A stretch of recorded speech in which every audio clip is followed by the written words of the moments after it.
Paano naman kaya namamanage ni Sid Lucero ang kanyang anger issues? Totoo ba na may binoljak daw siyang fan sa isang gas station? Panoorin po natin ang VTR. Really bad temper. It's really bad. Like, I went to anger management. I've heard people, if I had a fight, let's say with my girlfriend, I can't punch her.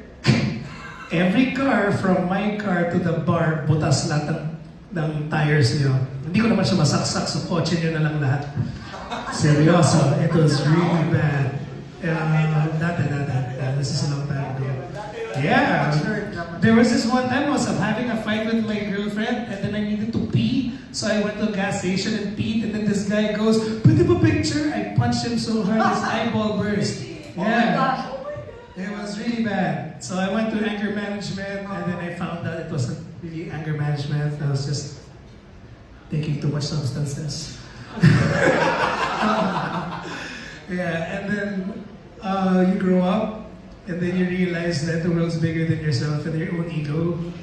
And then you realize things that your friend says that, you know, IQ over EQ, right? To realize, learn to take a breath and step back. And like I said kanina, you learn that, you know, the world's bigger than yourself. Your daughter's born. You realize that every action that you make is going to ripple down generations. Your daughter was one of the things. One of the biggest things. Time was one of them. Meeting the people around me, omitting people around me. Alam niyo, lahat naman ng tao nakakaranas ng anger management.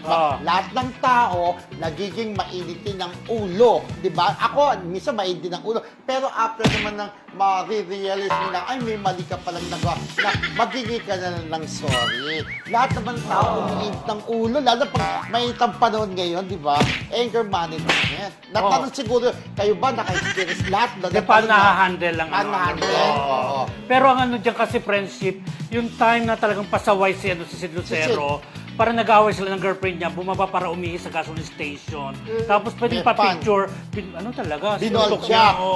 Na parang, kumbaga, minsan kasi, kapag galit ka sa isang tao, hindi mo mailabas sa kanya. Na ilalabas mo sa ibang tao. Kagaya nga nito. Eto si Sid Lucero kasi ang sabi po niya, nung mga times na talaga, ganyan siya, mainitin ang ulo, hindi niya kayang kontrolin. Umabot nga sa punto. May mga tao hindi talaga kayang kontrolin. Iba't ibang pag-handle talaga ng anger.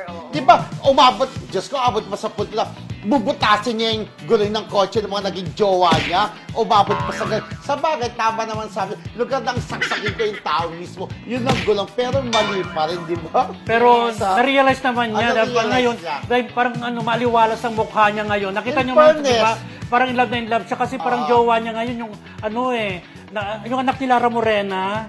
Yun, mamaya alamin na.